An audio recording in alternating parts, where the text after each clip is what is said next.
إن الحمد لله نحمده ونستعينه ونستغفره ونعوذ بالله من شرور أنفسنا ومن سيئات أعمالنا من يهده الله فلا مضل له ومن يضلل فلا هادي له وأشهد أن لا إله إلا الله وحده لا شريك له وأشهد أن محمدا عبده ورسوله أما بعد فإن خير الحديث كتاب الله وخير الهدي هدي محمد صلى الله عليه وآله وسلم وشر الأمور محدثاتها وكل محدثة بدعة وكل بدعة ضلالة وكل ضلالة في النار.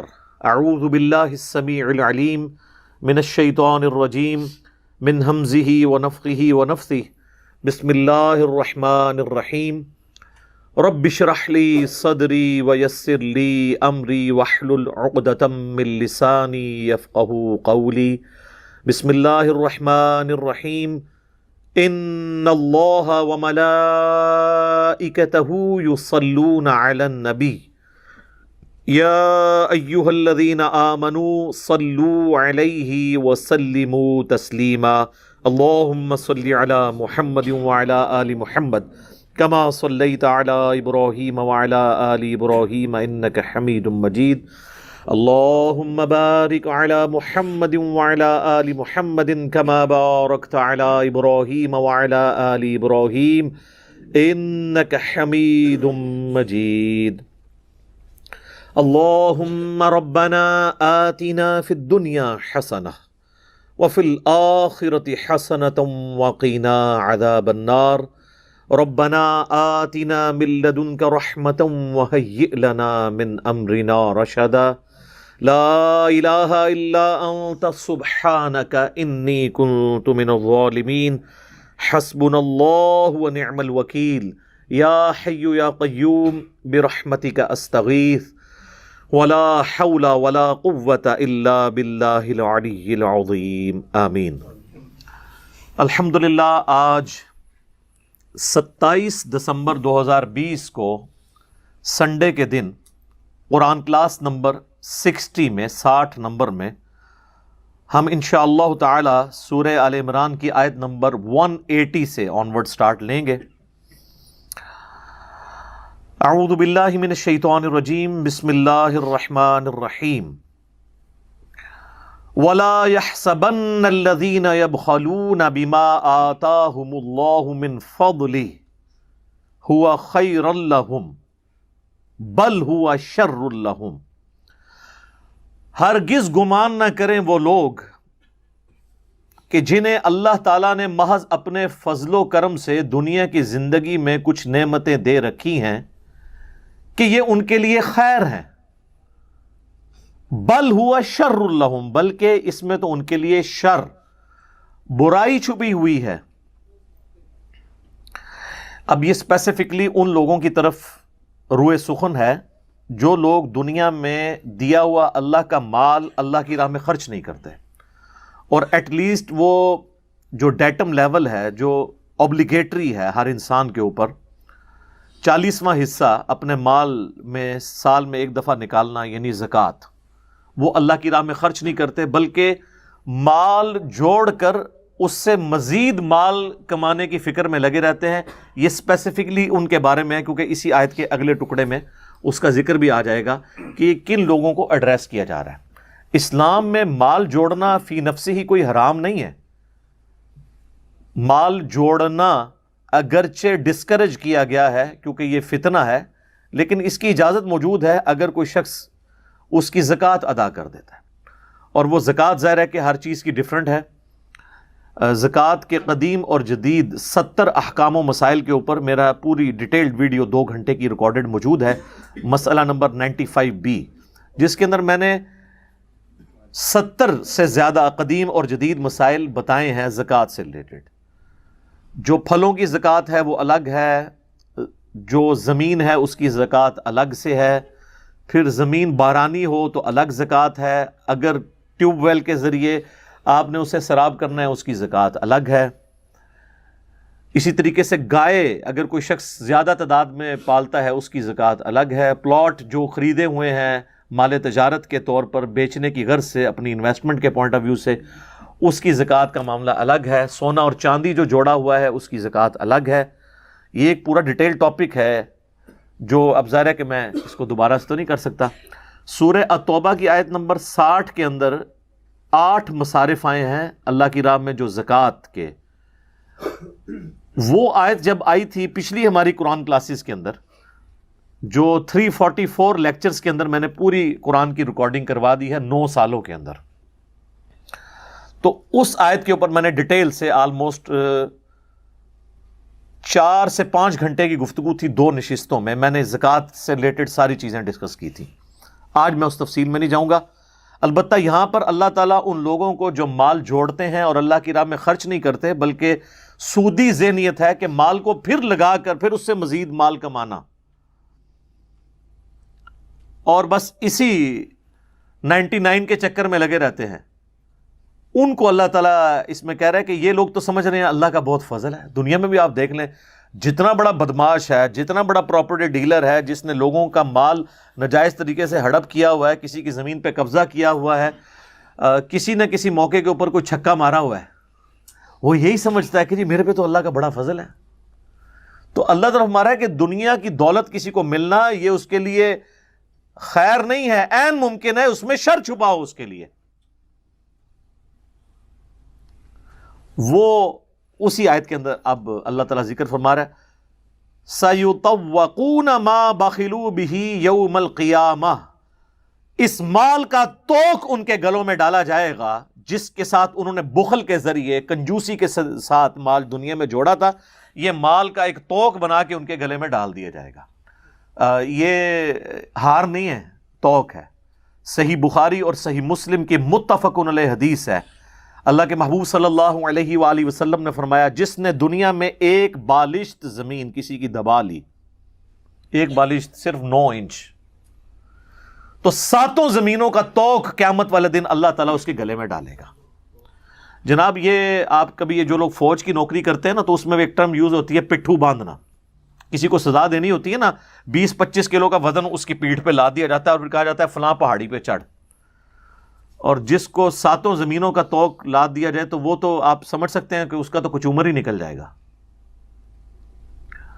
صحیح بخاری اور مسلم دونوں میں یہ حدیث بھی موجود ہے کہ اللہ کے محبوب صلی اللہ علیہ وآلہ وسلم نے فرمایا جس نے دنیا میں مال جوڑا, اور اس کے لیے ٹرم عربی میں استعمال ہوتی کنز, وہ مال جو آپ جوڑ کے رکھتے ہیں اور اللہ کی راہ میں خرچ نہیں کرتے, کنز بنا کے رکھا, اللہ تعالیٰ وہ مال ایک گنجے سانپ کی صورت میں اس کے گلے میں توق بنا کے ڈال دے گا جو اس کی بانچیں یوں چیر دے گا.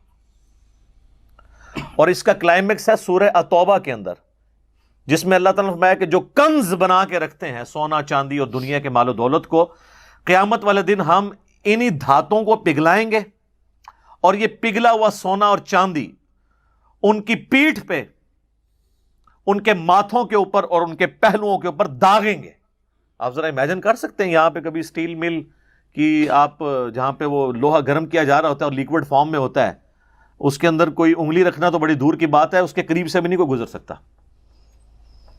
تو سونا چاندی جو لوگ جوڑ کے رکھتے ہیں اللہ تعالیٰ فرماتا ہے یہ گرم کر کے نا داغ لگایا جائے گا ان کو, ان کے اوپر نشان رکھے جائیں گے, اور پھر اللہ تعالیٰ فرمائے گا یہ ہے وہ کنز جو تم دنیا میں جوڑ کے رکھا کرتے تھے.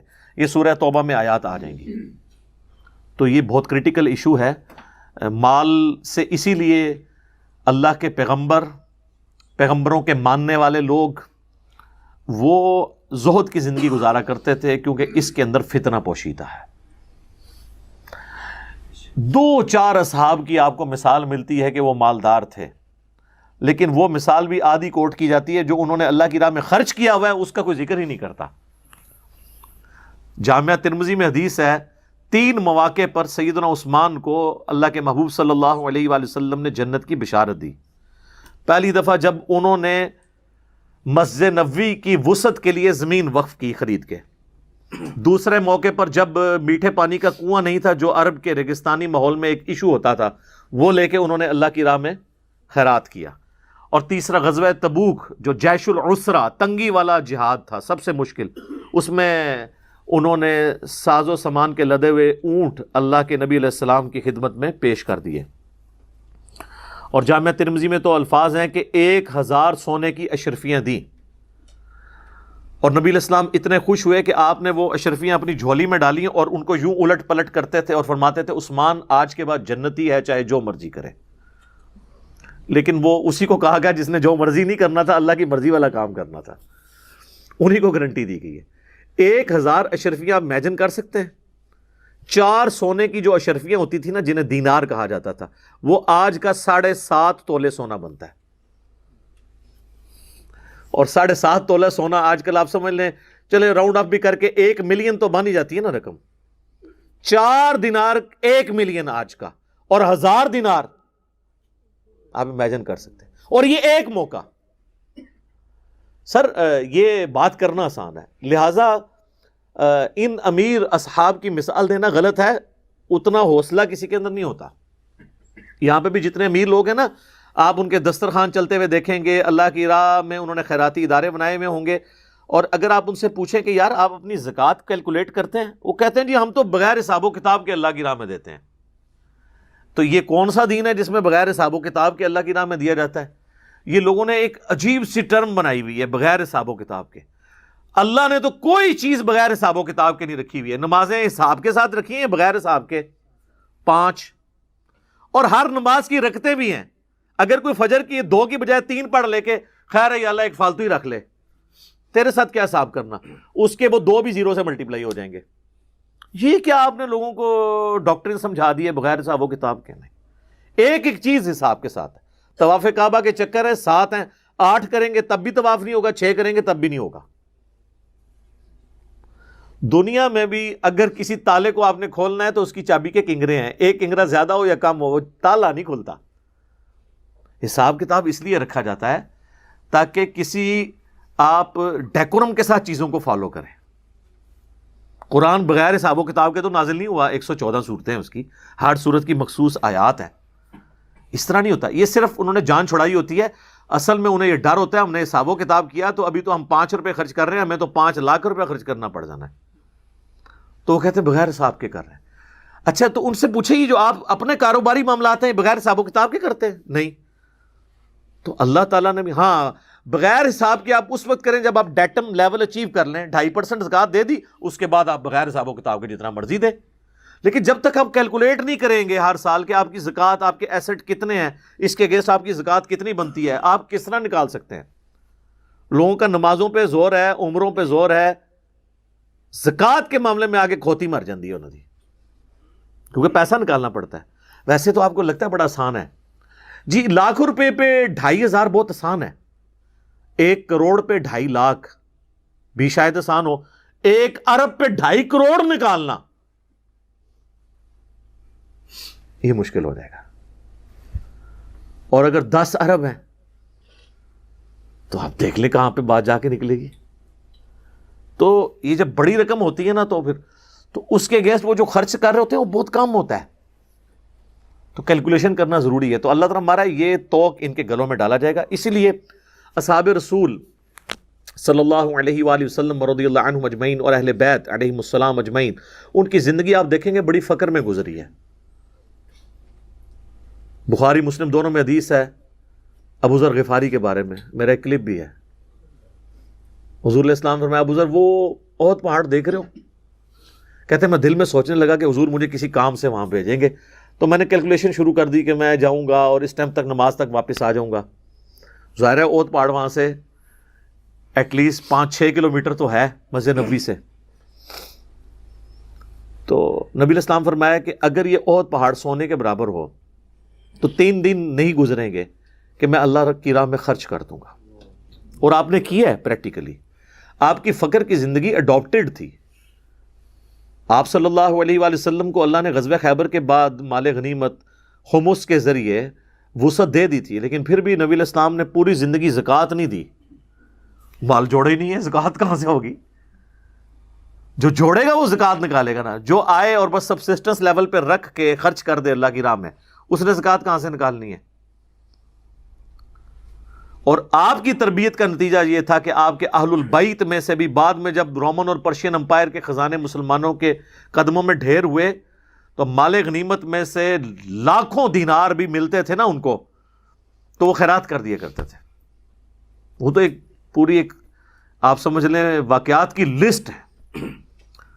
اب اما عائشہ سے جب نبی الاسلام کے بارے میں وہ روایت کرتی ہیں بخاری مسلم دونوں میں کہ نبی الاسلام کہ گھر والوں کا محمد اور آل محمد کا یہ حال تھا کہ بعض اوقات 1 مہینہ، بعض اوقات 2، بعض اوقات 3 مہینے تک گھر میں چولہا بھی نہیں جلتا تھا، کچھ پکانے کے لیے ہوتا ہی نہیں تھا. 2 کالی چیزوں پہ کھجور اور پانی کے اوپر گزارا ہوتا تھا. اور یہ کھجوریں بھی ٹنوں ٹن نہیں، ٹوکریوں کی ٹوکریاں نہیں، 2 کھجوریں صبح، 2 شام کو، 1 میٹھا پانی کا پیالہ صبح کے وقت، 1 شام کے وقت.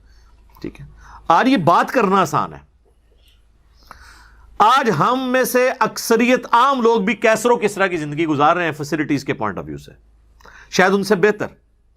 اور رومن اور پرشینز امپائر جب رات کو سوتے تھے تو سوتے وقت تو ان کو کوئی پنکھا نہیں چل رہا ہوتا تھا نا کہ جی ہاں جی سر جی ہوں سوتے ہوتے ہوں پنکھا چلیے تو اڑے تو سوتے بھی ایئر کنڈیشن چل رہا ہوتا ہے. ہاں البتہ یہ حدیث صرف بیان کرنے کے لیے بخاری مسلم کی کہ نبی الاسلام کو جب سیدنا عمر ملنے گئے تو ان کے جسم پہ چٹائی کے نشان تھے، یعنی مطلب یہ کرتا بھی نہیں پہنا ہوا تھا، صرف تہمت تھی. تو رونا شروع کر دیا. تو آپ نے فرمایا کہ کیوں رو رہے ہیں؟ ان کا یا رسول اللہ کیسر و کسرا دنیا کے مزے لوٹ رہے ہیں اور آپ اللہ کے نبی ہیں اور آپ کی یہ حالت ہے. آپ نے فرمایا کیا تم اس پہ راضی نہیں ہو کہ کیسر و کسرا دنیا کے مزے لوٹیں اور ہم آخرت کی سعادت لوٹ لیں؟ بخاری مسلم دونوں میں حدیث ہے، مجھے اپنے بعد یہ خطرہ نہیں کہ تم بھوکے مر جاؤ گے، بلکہ مجھے یہ تو ڈر ہے کہ دنیا کے خزانے تم پر کھول دیے جائیں گے اور تم بھی دنیا کے مال کی محبت میں مبتلا ہو کر تباہ و برباد ہو جاؤ گے جس طرح اگلے لوگ ہو گئے. اور یہی پھر سلسلہ آپ دیکھ رہے ہیں، حضرت عثمان کے دور میں جب وظیفے لگ گئے تو تھیندے تھیندے تھیں گے مسلمان. پھر جن لوگوں کو وظیفے لگے ہوئے تھے ان کو حضرت علی کیسے ہضم ہو سکتے تھے چوتھے خلیفہ کے طور پر؟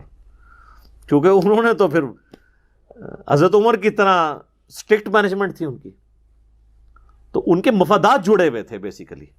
بہانہ اس کے لیے کچھ اور، جیسے آج بھی پولیٹیکل لیڈرز آپ دیکھیں پیچھے سامنے فرنٹ پہ کوئی اور چیز رکھی جاتی ہے اور بہانہ کسی اور چیز کو بنایا جاتا ہے اور بیک گراؤنڈ میں اور چیز ہوتی ہے.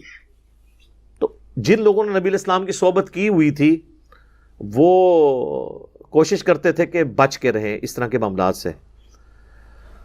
بخاری مسلم دونوں میں حدیث ہے، نبی الاسلام کے سامنے سے ایک غریب آدمی گزرا. آپ نے فرمایا اپنے اصحاب سے اس کے بارے میں تمہارا کیا خیال ہے؟ انہوں نے کہا یا رسول اللہ یہ جس دروازے پہ جائے دھتکار دیا جائے، اگر کسی کی بچی سے کا رشتہ اس کے باپ سے مانگے تو اس کو کوئی رشتہ نہ دے، یہ تو اتنا مفلس اور ناچار ہے. تھوڑی دیر بعد ایک امیر شخص گزرا اور فرمایا اس کے بارے میں تمہارا کیا خیال ہے؟ تو ان کا یہ تو بڑا معزز شخص ہے، جس کے پاس جائے لوگ اس کا ریگارڈ کریں، کہیں سے رشتہ مانگے تو مل جائے. حالانکہ دونوں مسلمان تھے، دونوں صحابی تھے. آپ نے فرمایا اللہ کی قسم، اس رب کی قسم جس کے قبضے قدرت میں میری جان ہے، جو شخص پہلے گزرا ہے نا وہ ایک شخص اللہ تعالیٰ کو یہ بعد میں گزرنے والوں سے پوری زمین بھر جائے وہ بڑھ کر عزیز ہے. جی مسلم شریف کی حدیث ہے کہ نبی علیہ السلام نے فرمایا کہ میرے غریب اصحاب میرے امیر اصحاب سے 40 سال پہلے جنت میں چلے جائیں گے. جی قیامت کا دن 50,000 سال کا دن ہے، تو آپ کیا سمجھتے ہیں سیدھا ٹکٹ لگا ہوا ہے؟ 40 سال پہلے وہ لوگ جنت میں جائیں گے جو غریب صاحب ہیں. سر 40 سال کا ڈفرنس دنیا میں آپ ذرا امیجن کر سکتے ہیں؟ جانا دونوں جنتی گروپ پارٹی ہیں، لیکن جنہوں نے مفلسی کی زندگی گزاری ہے، فقر کی زندگی گزاری ہے. اسی لیے صحیح بخاری مسلم میں آتا ہے عبداللہ بن عمر ہمیشہ غریب صحابہ کے ساتھ اپنا وقت گزارا کرتے تھے. اور لوگ پوچھتے تھے کیوں؟ وہ کہتے تھے اس لیے کہ میں نے خود حضور سے سنا ہے کہ میرے غریب ساتھی جو ہے نا میرے امیر ساتھیوں سے 40 سال پہلے جنت میں جائیں گے. یہ تو میرا ایک فیوریٹ ٹاپک ہے اور میں پورے پیشن کے ساتھ اس پہ بول سکتا ہوں، اس لیے کہ میں صرف باتیں نہیں کرتا ہوں، میں کوشش کرتا ہوں کہ میں اپنی زندگی میں بھی اس چیز کو اڈاپٹ کروں. تو یہ معاملہ بڑا خطرناک ہے. بخاری اور مسلم دونوں میں حدیث ہے، نبی علیہ السلام اکثر دعا کیا کرتے تھے اے اللہ محمد اور آل محمد کو بس اتنا ہی رزق دینا کہ ان کی سانسیں چلتی رہیں سبسسٹنس لیول کے اوپر. تو آج جن کے پاس ڈھیروں مال و دولت نہیں ہے ان کو پریشان ہونے کی ضرورت نہیں ہے. ویسے تو کہتے ہیں غلامی رسول میں موت بھی قبول ہے اور نبی علیہ السلام سے اپنی محبت کے راگ بھی الاپتے رہتے ہیں، لیکن نبی علیہ السلام کی جو پریکٹیکل زندگی ہے وہ اگر اڈاپٹ کی جائے نا تو ساری یہ غلامی آپ کی جو ہے نا اس کے دعوے باہر نکل آئیں گے، پتہ چل جائے گا۔ تو کیونکہ قرآن حکیم کی ساری تعلیمات جو ہیں وہ کنڈیم کرتی ہیں مال و دولت کو زیادہ تعداد میں جوڑنا، کیونکہ یہ فتنے میں مبتلا کر دینے والی چیز ہے، لیکن یہ جواز ہے، اور وہ اس کے ساتھ کہ آپ نے اللہ کی راہ میں خرچ کرنا ہے، پھر آپ بے شک جوڑیں۔ لیکن میں آپ کو یہ بتا دوں کہ اس وقت جتنے لوگ ارب پتی بنے ہوئے ہیں نا، انہوں نے زندگی میں کم از کم ایک چھکا ضرور مارا ہے کسی وقت میں، کہیں نہ کہیں انہوں نے ایسا معاملہ کیا ہے اور وہ تھریش ہولڈ پوائنٹ کراس ہوا اور اب معاملات چل پڑے۔ ورنہ حلال کے مال میں ساتھ ساتھ زکوٰۃ نکالیں تو مشکل ہوتا ہے کہ اس بڑے لیول پہ انسان پہنچ جائے، پہنچ سکتا ہے لیکن بہت کم۔ پھر ظاہر ہے کہ انسان کو آخرت کی فکر بھی ہوتی ہے۔ میں بالکل وہ صوفیوں والی بات نہیں کر رہا کہ جناب آپ جو کچھ مال ہے تو وہ مولوی صاحب کے حوالے کر کے تاکہ ان کے بچے وہ یاشی کرتے رہیں اور آپ خود بیٹھ جائیں، نہیں نہیں نہیں نہیں، یہ نہیں میں کہہ رہا۔ میں کہہ رہا ہوں جس چیز کا جتنا ریشو پروپورشن ہے اتنی ایفرٹ اس کے اندر پٹ کریں۔ لوگ 3 نوکریاں کرتے ہیں، جب ان کو کہا جائے کہ قرآن ایک صفحہ ترجمے سے پڑھنے، کہتے ہیں ٹائم ہی نہیں ملتا۔ تو میرے بھائی ٹائم اسی ٹائم میں سے آپ نے ٹائم نکالنا ہے نا، اپنا ٹائم ٹیبل بنائیں، ریشو پروپورشن میں چیزوں کو ڈیوائڈ کریں۔ ویسے لوگ کہتے ہیں جی دین دنیا ساتھ ساتھ، او سر یہ نہ بات کیا کریں، یہ دنیا کا مشکل ترین کام ہے، دین دنیا ساتھ ساتھ، یعنی 12 گھنٹے آپ نے دین کو دینے اور 12 دنیا کو، آپ تو 12 منٹ نہیں نکال سکتے اگر اسپیسیفکلی دیں۔ اگر کہتے ہیں نا ہم یہ باقی سارے معاملات بھی، رزق کمانا بھی عبادت ہے، یہ ٹھیک ہے، یہ اپنی جگہ ہے، لیکن اسپیسیفکلی جس طرح آپ دنیا کو ٹائم دیتے ہیں اسی کنسنٹریشن کے ساتھ دین کو ٹائم دینا بڑا مشکل کام ہے۔ وہ تو آپ نے کرنا ہی کرنا ہے کہ آپ نے زندگی کے ہر لمحے میں دیکھنا ہے کہ کون سی چیز اللہ اور اس کے محبوب صلی اللہ علیہ وآلہ وسلم کی نافرمانی کی طرف لے کے جا رہی ہے اور کون سی تابع فرمان بننے کی طرف، وہ تو آپ نے کرنا ہے۔ 0-1 بولین الجبرا والی صاحب ہے، وہ چلنا ہے، لیکن اسپیسیفکلی بھی تو ٹائم نکالنا ہے، اسی ٹائم میں سے ٹائم نکالنا ہے، وہ مشکل کام ہو جاتا ہے۔ تو اللہ تعالیٰ ہمارا یہ ان کے لیے شر ہے اور ان کے گلے میں توق ڈالا جائے گا قیامت والے دن۔ سورہ توبہ میں چل کے یہ بھی آیت آئے گی، یہ جو مال اور اولاد تمہیں ہم نے دی ہوئی ہے نا، ہم چاہتے ہیں اسی کے ذریعے تمہیں عذاب دیں۔ اگلے زمانوں میں قبائلی سسٹم میں جس کے زیادہ بیٹے ہوتے تھے وہ اپنے آپ کو پاورفل سمجھتا تھا، تو اللہ تعالیٰ فرمایا کہ تم یہ سمجھ رہے ہو تمہارے لیے عذاب کا ذریعہ بھی ہو سکتا ہے مال اور دولت اور اولاد بھی۔ دیکھ لیں کتنے لوگ ہیں ذلیل و خوار ہو گئے۔ میں پاکستان میں کتنے ارب پتی لوگوں کو جانتا ہوں جن کی اولاد ان کو منہ پہ گالیاں نکالتی ہے، کوڑی کی عزت نہیں کرتی ہے۔ کتنے شریف ماں باپ ہوتے ہیں اور اولاد ان کے لیے وہ بالے جان بن جاتی ہے۔ اور واصف علی واصف صاحب کہتے ہیں میں ایک مسجد میں گیا تو میں نے ایک شخص کو دیکھا، بلکہ وہ تو بتا رہے تھے داتا دربار کا، کہ اس کی مسجد میں ایک شخص بیٹھا ہوا تو وہ اللہ سے دعا کر رہا کہ اللہ آج سے 25 سال پہلے جو میں نے تجھ سے دعا کی تھی وہ واپس لے لے۔ تو کہتے ہیں میں نے کہا یہ کیا دعا کر رہا ہے؟ تو کہا کہ وہ کہنے لگا میری صرف بیٹیاں ہی بیٹیاں تھیں تو میں نے رو رو کے اللہ تعالیٰ سے ایک بیٹا مانگا اور وہ پڑ گیا نشے میں، میرا سارے گھر کا سامان بیچ گیا، اب میں کہتا ہوں اسے تو بہتر تھا اولاد نہ ہی ہوتی۔ یہی چیز اللہ تعالیٰ نے مسئلہ تقدیر سمجھایا نا قصہ موسیٰ اور خضر میں قرآن حکیم کے اندر، جو ایک بچے کی گردن مروڑ دی تھی، وہ ناک قتل نہیں کیا تھا، اسرائیل کی ڈیوٹی اس نے سنبھالی تھی، اس نے چھوٹی عمر میں اللہ نے کہا کہ موت اس کو دے دی ہے، اس نے بڑے ہو کے تیرے لیے وبال بننا تھا۔ اس سے اللہ نے مسئلہ تقدیر سمجھایا کہ اگر دنیا میں آپ کو کوئی تکلیف پہنچے تو آپ اس میں چھپے ہوئے شر کو یاد کر لیں، یہ نہ ہو 25 سال بعد دعا کر رہا ہوں کہ اللہ واپس لے لے۔ تو اللہ نے اگر شروع واپس لے لیا تو آپ یہ سمجھیں اسی میں میرے لیے بھلائی ہے۔ سورۃ البقرہ میں ہے بعض چیزوں میں تم سمجھتے ہو وہ بظاہر خیر نظر آ رہی ہے، اس میں شر تمہارے لیے چھپا ہوتا ہے، اور بعض اوقات کوئی شر والی چیز ہے اس میں خیر تمہارے لیے چھپا ہوتا ہے، اللہ جانتا ہے تم نہیں جانتے۔ تو اس لیے اگر کوئی اللہ کی طرف سے تکلیف آئے تو انا للہ و انا الیہ راجعون، یہ ہمارا ایٹیچیوڈ ہونا چاہیے۔ تو اللہ تعالیٰ ہمارے ہم تو چاہتے ہیں کہ قیامت والے دن اس مال کو ان کے گلوں کا توق بنا دیں جو دنیا میں انہوں نے جوڑا تھا۔ وَلِلَّهِ مِيرَاثُ السَّمَاوَاتِ وَالْأَرْضِ، آسمانوں اور زمین کی میراث تو اللہ کی ہے۔ لوگ تو کہتے ہیں میرے مرنے کے بعد فلاں وارث، اصل میں سب نے ہی مر جانا ہے، الٹیمیٹلی وارث کون ہوگا؟ اللہ۔ لمن الملک اليوم للہ الواحد القہار واللہ بما تعملون خبیر، اور اللہ تعالیٰ دیکھ رہا ہے جو کچھ تم اعمال کر رہے ہو اس سے باخبر ہے۔ لقد سمع اللہ قول الذین قالوا ان اللہ فقیر، اللہ نے سن لی ہے ان لوگوں کی بکواس جنہوں نے کہا کہ اللہ تو فقیر ہے وَنَحْنُ أَغْنِيَاء، اور غنی تو ہم ہیں۔ یہ یہودی تھے، یہ جس طرح پانڈ قسم کے لوگ ہوندے نے نا، دین کا بھی مذاق بنانے والے، اور یہودیوں میں یہ بہت چیز تھی، چرب زبانی۔ کہا گیا کہ کہنا حتتن، اے اللہ ہمارے گناہوں کو معاف کر دے، جب جیریکو سٹی میں داخل ہونا ہے، یروشلم فتح ہوگا، انہوں نے کہنا شروع کر دیا حنتتن، ہمیں گندم چاہیے، الفاظ کو بگاڑنا۔ کہا گیا کہنا تم نے سمعنا و اطعنا، سنا اور ہم نے اطاعت کی، یہ کہتے تھے سمعنا و عصینا، سنا اور نافرمانی کی، ہر چیز کو بگاڑ کے الٹی بات کرنی۔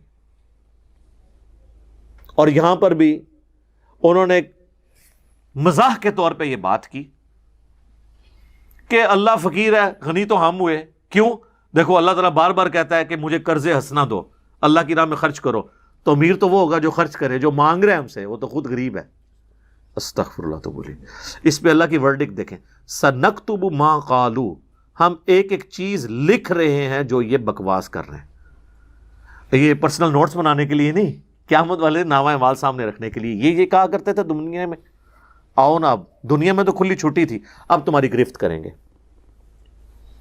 وَقَتْلَهُمُ الْأَنْبِيَاءَ بِغَيْرِ حق، اور ان کا وہ بڑا جرم جو انہوں نے نبیوں کو قتل کیا بغیر کسی وجہ کے، حق گوئی کے اوپر، یہ بھی ان کا ہم نے جرم لکھا ہوا ہے۔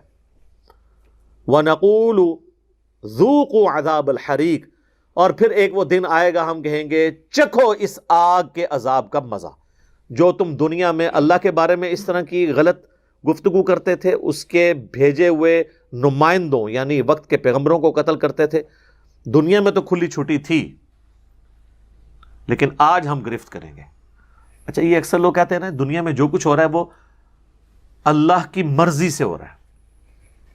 اللہ کی مرضی سے نہیں ہو رہا، دنیا میں جو کچھ ہو رہا ہے اللہ کی اجازت سے ہو رہا ہے۔ مرضی اس کی یہ نہیں ہے کہ نبیوں کو قتل کیا جائے، مرضی اس کی یہ نہیں ہے کہ لوگ برائی کے اندر مبتلا ہوں۔ ہاں، اجازت دی ہوئی ہے کہ کام چوک کے رکھنا رکھو، آخرت میں پکڑوں گا، اور اگر میرے پیغمبروں کی اطاعت اختیار کرو گے آخرت میں جنت دوں گا۔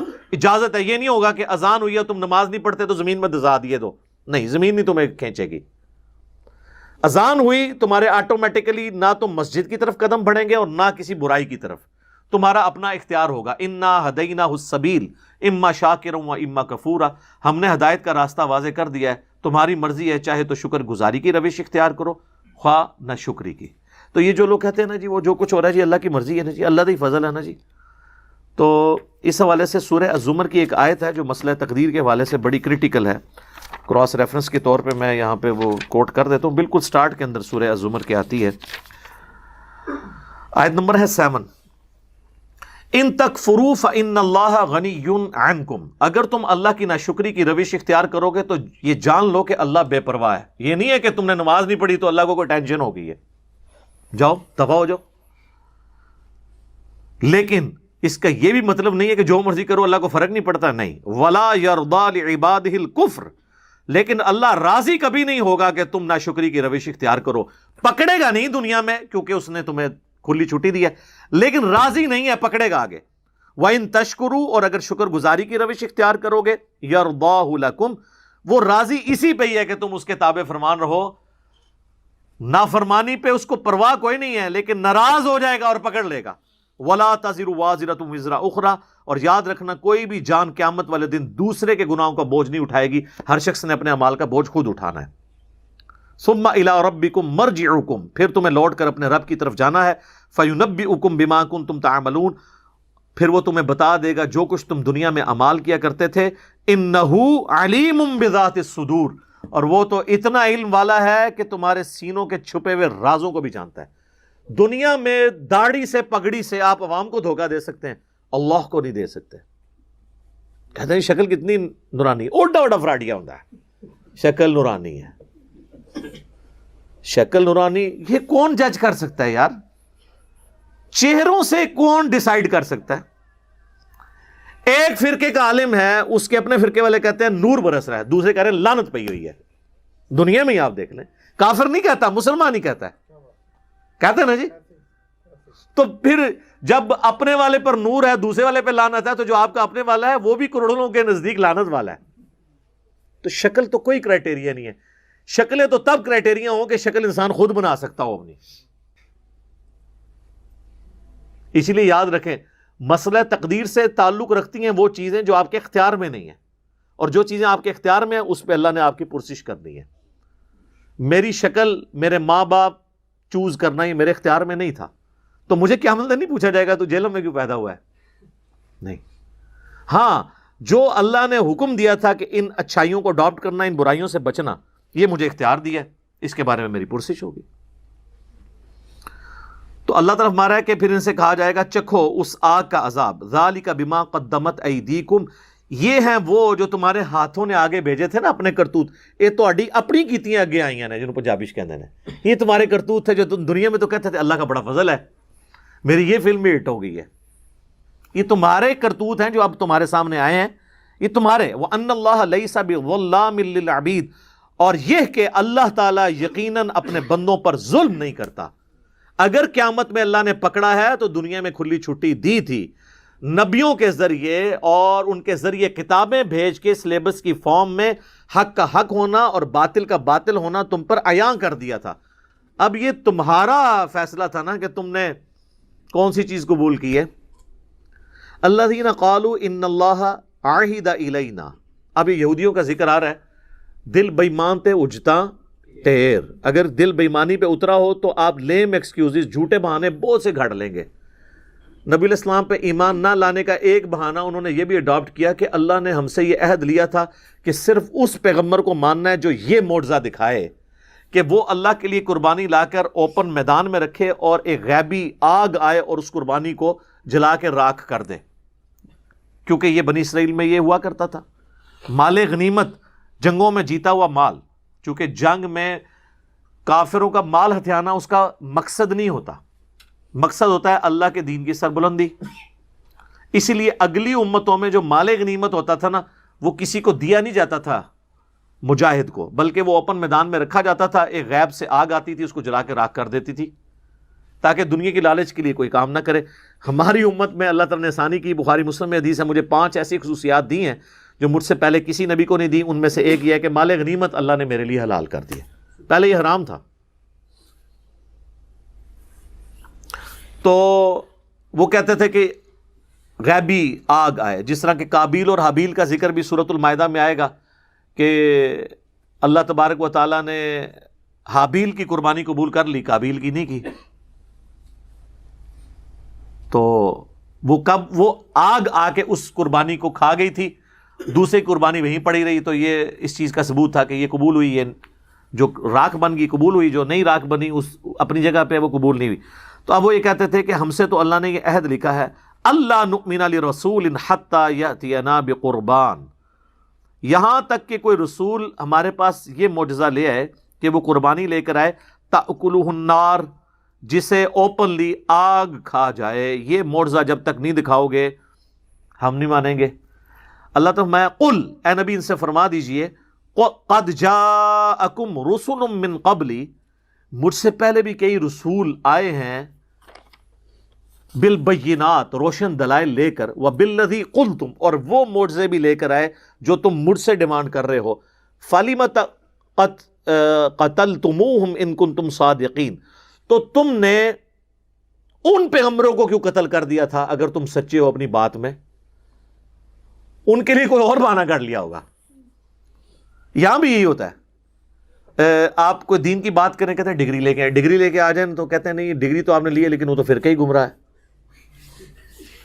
تو اینڈ رزلٹ تو پھر لگتے مشکار ہی رہا نا، پاویں سر جڑا پاؤں کی طرف رکھیں یا سر رکھیں آپ سرہانے کی طرف، کمر تو درمیان میں رہے گی، اینڈ رزلٹ یہی ہوتا ہے۔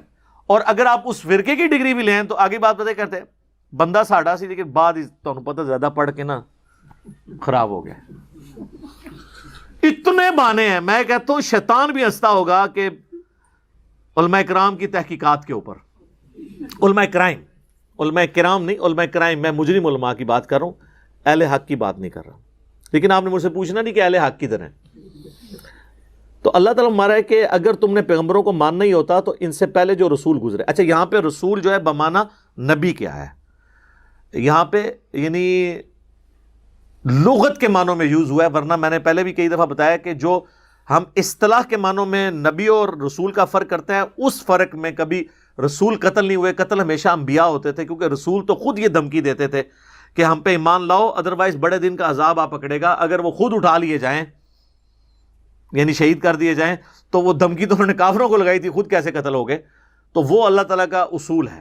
کتب اللہ لأغلبن انا ورسلی، سورۃ المجادلہ میں آیا کہ اللہ تعالیٰ نے یہ طے کر لیا کہ میں اور میرے رسول غالب رہیں گے. یہاں پہ رسول کا لفظ آیا لیکن رسول اپنے لغت کے معنوں میں کوئی بھی بھیجا ہوا.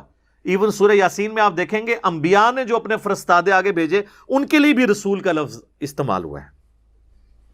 یعنی انبیاء کے صحابہ بھی رسول ہیں. وہ رسول ہیں رسول اللہ کے رسول، یعنی رسول اللہ کے بھیجے ہوئے رسول. ٹھیک ہے، اس لیے آپ دیکھیں حضرت ابوبکر کو کہا جاتا تھا خلیفۃ الرسول، یعنی نبی علیہ السلام کے بعد صحابہ نے اجماع سے ان کو چنا. جب حضرت عمر آئے نا تو ان کے لیے پھر لفظ استعمال ہوا خلیفۃ الرسول، رسول اللہ کے خلیفہ کا خلیفہ. حضرت عمر نے سوچا کہ جناب یہ تو معاملات آگے چلیں گے، تو اصحاب نے، حضرت عمر نے نہیں باقی صاحب نے مشورہ کیا کہ یہ تو ہماری زبان اتنی دیر ہمیں انتظار کرنا پڑتا ہے، کوئی آپ کو چھوٹا سا نام رکھ لیتے ہیں. تو ہم نے مشورے سے بہتر سمجھا آپ کو امیر المؤمنین کہیں، ورنہ جب تیسرا بندہ خلیفہ بنے گا تو یہ 3 دفعہ خلیفہ لگانا پڑ جائے گا. اب ان بیچاروں کو کیا پتا کہ بعد میں تو عام مولویوں کے نام کے ساتھ 10 القاب لگائے جاتے ہیں، مشکل کام کوئی نہیں ہے. ہاں، حجت الاسلام والمسلمین، شیخ التفسیر، شیخ القرآن، شیخ الحدیث، یادگار اسلاف، کتنی لمبی دمیں لگاتے ہیں، اور جتنی دفعہ نام لیتے ہیں اتنی لمبی دم لگاتے ہیں. تو یہ قسمت کی بات ہے، جو اہل تھے وہ تو ڈرتے تھے، امیر المومنین، مومنین کا چنا ہوا، دیٹس آل. ٹھیک ہے، یہاں پہ امیر المومنین جو ہے وہ اپنے آپ کو سمجھتا ہے کہ وہ ان پر حاکم اس اعتبار سے ہے کہ ان کا مالک ہو گیا، یہ محکوم ہے. وہ سمجھتے تھے ہمیں انہوں نے چنا ہے خدمت کے لیے،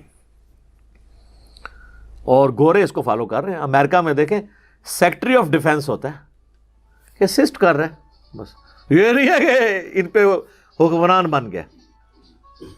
فَإِن كَذَّبُوكَ، اگر یہ جھٹلا دیں آپ کو، فَقَدْ كُذِّبَ رُسُلٌ مِّن قَبْلِكَ، تو اے اللہ کے نبی آپ نے اس پہ زیادہ پریشان نہیں ہونا. یہ تو وہ قوم ہے یہودیوں کی کہ یہ تو اپنے خاندانی پیغمبر جو یہودیوں نسل تھے آپ سے پہلے کئی پیغمبروں کو یہ جھٹلا چکے ہیں.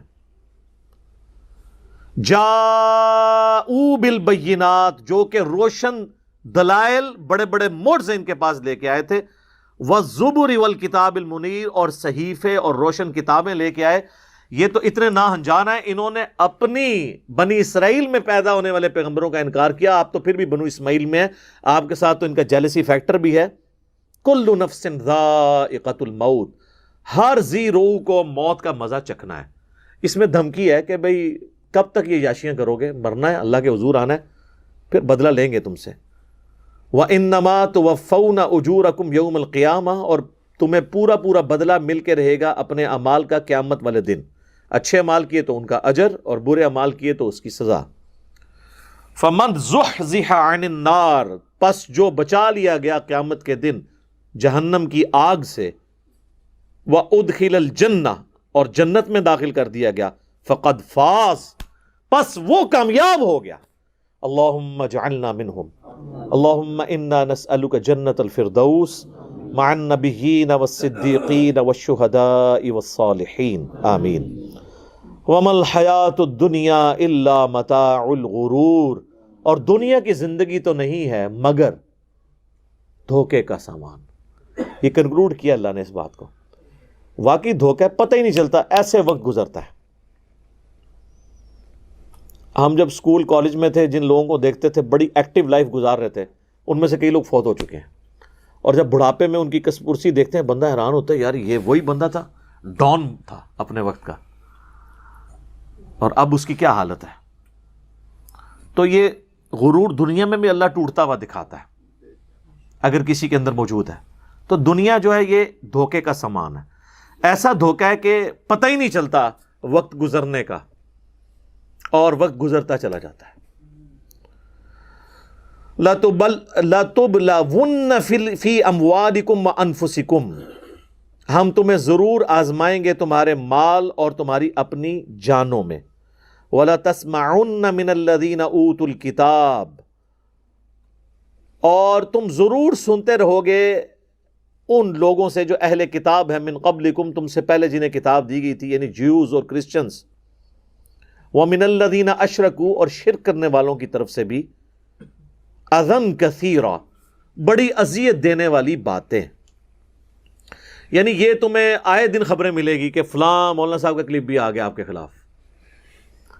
جو بھی پیغمبروں کی دعوت کو آگے لے کے چلے گا اس کے ساتھ یہ ہوگا۔ تو اللہ تعالیٰ فرماتا ہے مسلمانوں ٹینشن نہیں لینی، آئے دن تم اپنے مخالفین کی طرف سے ایسی خبریں سنو گے جو تمہیں تکلیف دیں گی، اذیت پہنچاتی رہیں گی، اور پھر اس میں ساتھ ہی آگے آئے گا اس پہ تمہاری روش کیا ہونی چاہیے، صبر اختیار کرو اور اللہ تعالیٰ تمہارے ساتھ ہوگا۔ اب یہ اسپیسیفکلی اس آیت کے حوالے سے ایک حدیث ہے، امام بخاری نے جو قرآن کی تفسیر پہ لیکچر جو ایک چیپٹر باندھا ہے نا، اس میں انہوں نے اسی آیت کے تحت ایک حدیث لی ہے صحیح بخاری کی، کہ سعد ابن عبادہ جو اوس کے سردار تھے، مدینے میں دو ہی قبیلے تھے نا، اوس اور خزرج، اوس کے سردار تھے سعد ابن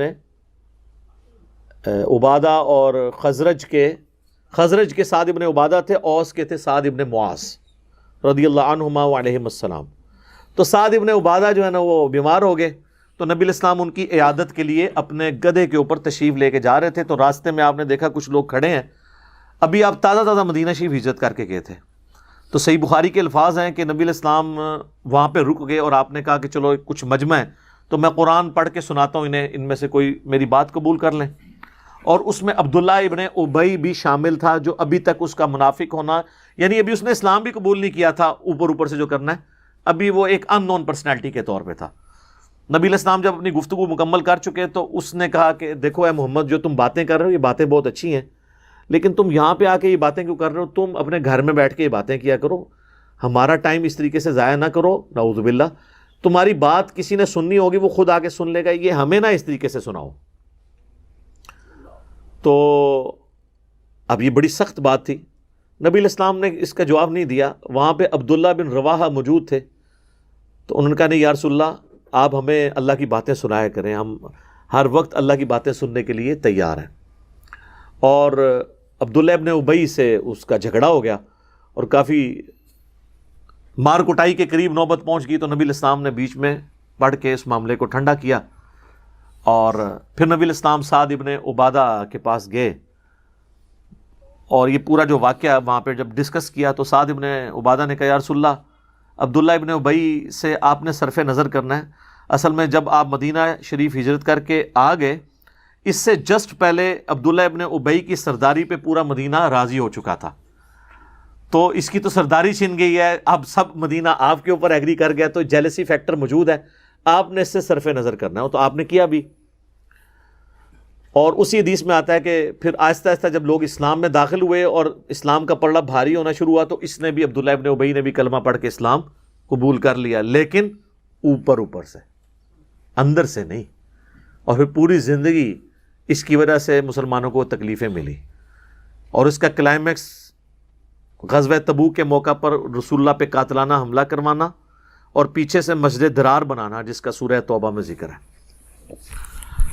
تو اس سے تکلیفیں پہنچتی رہیں، تو وہ قرآن میں ابھی یہ تکلیفیں تو جس شروع ہوئی تھی، تو اللہ نے پہلے کہا کہ بھئی یہ تو آئے دن ہوں گی، تم نے اپنا کام جاری رکھنا ہے۔ وَإِن تَصْبِرُوا، اگر تم صبر کرو گے، وَتَتَّقُوا، اور تقوی کی روش اختیار کرو گے، فَإِنَّ ذَلِكَ مِنْ عَزْمِ الْأُمُورِ، تو اصل میں ہمت کا کام یہ ہے۔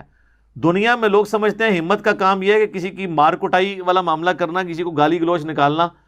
اللہ فرماتا ہے ہمت کا کام یہ ہے کہ جو تکلیفیں آئے ہیں اللہ کی راہ میں، اس پہ صبر کرو، اللہ سے مدد چاہو، یہ ہے عزم والے کام۔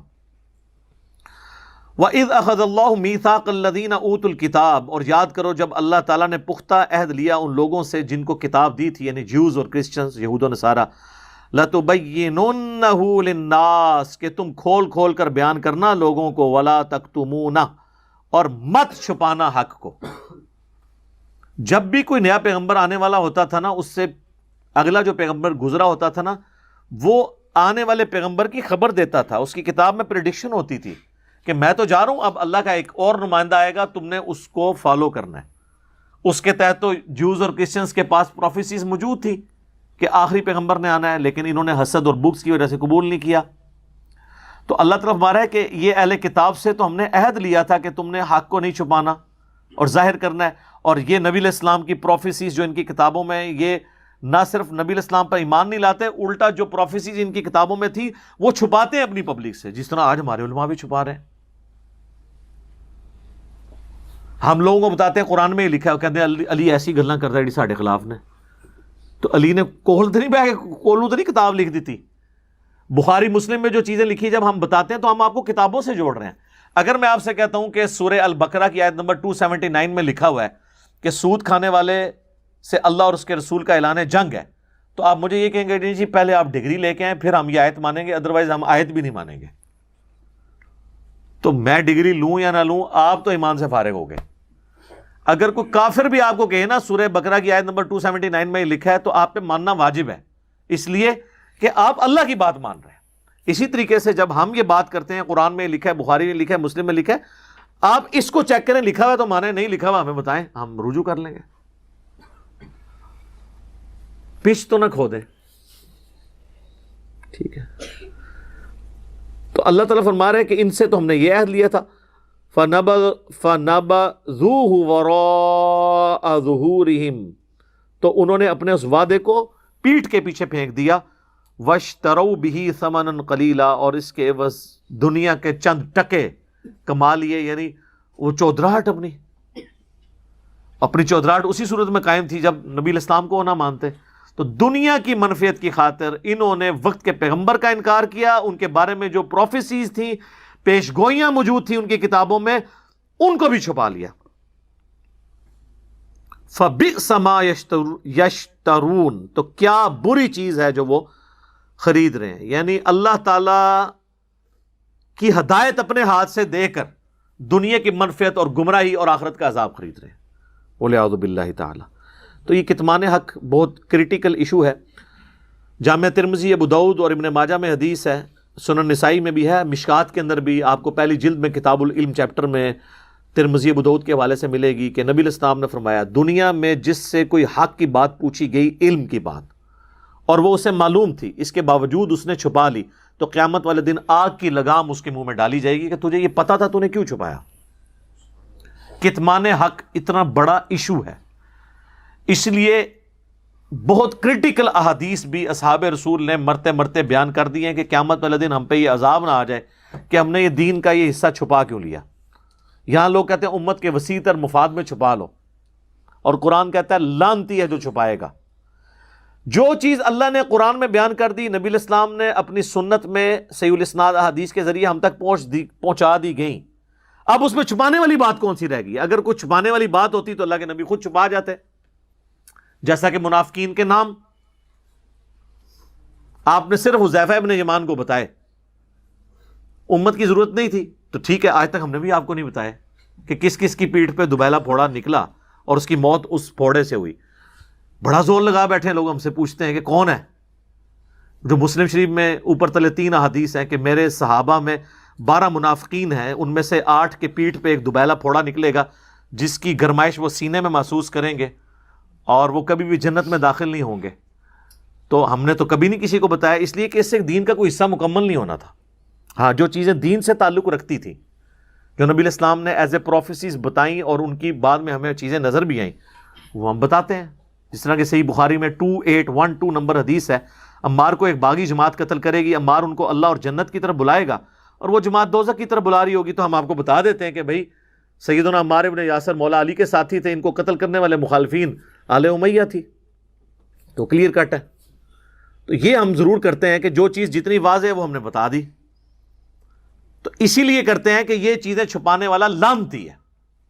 اس کا کلائمیکس سورۃ البقرہ کی آیت نمبر 159 اور 160 ہے جو ہم نے اپنے کربلا والے ریسرچ پیپر کے سٹارٹ کے اوپر لکھی ہے کہ جو لوگ اللہ تعالیٰ کی طرف سے نازل ہوئی بھی چیزوں کو چھپا لیتے ہیں بعد اس کے کہ ہم نے لوگوں سے بیان کی تھی، ان پہ اللہ کی لعنت، فرشتوں کی لعنت اور تمام لعنت کرنے والوں کی لعنت، سوائے ان لوگوں کے کہ جو توبہ کر لیں، اپنی اصلاح کر لیں اور جو چیزیں چھپائی تھی وہ بیان کر دیں، تو ایسوں کی توبہ اللہ قبول کرے گا۔ سورۃ البقرہ آیت نمبر 159 اور 160۔ تو یہاں پہ بھی علماء یہود کا کردار مسلمانوں میں بھی لوگ ادا کر رہے ہیں۔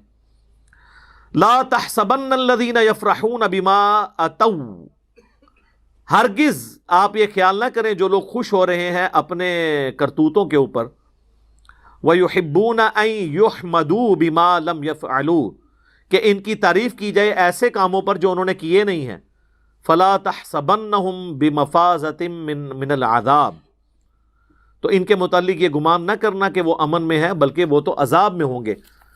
وَلَهُمْ عَذَابٌ أَلِيمٌ، اور ان کے لیے دردناک عذاب ہے۔ وَلِلَّهِ مُلْكُ السَّمَاوَاتِ وَالْأَرْضِ، اور زمین و آسمان کی بادشاہی اللہ کے لیے ہے۔ وَاللَّهُ عَلَىٰ كُلِّ شَيْءٍ قدیر، اور اللہ تعالیٰ ہر چیز پر قادر ہے۔ یہ جو آیت ہے نا جی بہت کریٹیکل آیت ہے، اسی پہ آج ہمارے یہ گفتگو کنکلوڈ ہو جائے گی کیونکہ پیچھے 4 منٹ رہ گئے آلموسٹ۔ اگلے درس میں سورہ آل عمران کی آخری جو 11 آیات ہیں کریٹیکل، ان فی خلق السماوات والارض واختلاف اللیل والنہار، جو بخاری مسلم میں آتا ہے کہ نبی علیہ السلام روزانہ تہجد کے وقت وضو کرنے سے پہلے جب اٹھتے تھے تو یہ آیات آسمان کی طرف دیکھ کے پڑھتے تھے، پھر آپ وضو کر کے تہجد کے نوافل ادا کرتے تھے۔ یہ 11 آیات کے اوپر میرا الگ سے ایک ڈیٹیل لیکچر ہے، انسان کی ہدایت کے 5 بنیادی سٹیپ، مسئلہ نمبر 64، وہ ریکارڈڈ ہے۔ تو یہ متقاضی ہیں کہ اگلا پورا درس جو ہے ان 11 آیات پہ ہو۔ تو یہ جو آیت گزری کہ اللہ تعالیٰ فرما رہا ہے کہ وہ لوگ خوش نہ ہوں، گمان نہ کریں کہ جو لوگ خوش ہوتے ہیں اپنی ان کارستانیوں پر اور پسند کرتے ہیں کہ ان کی تعریف ان چیزوں پہ کی جائے جو انہوں نے نہیں کی۔ اس کے کانٹیکسٹ میں موجود ہے کہ صحیح بخاری کے اندر امام بخاری لے کے آئے ہیں کتاب التفسیر چیپٹر میں کہ غزوہ احد کے موقع پر کئی منافقین جو ہیں وہ جہاد سے پیچھے رہ گئے تھے۔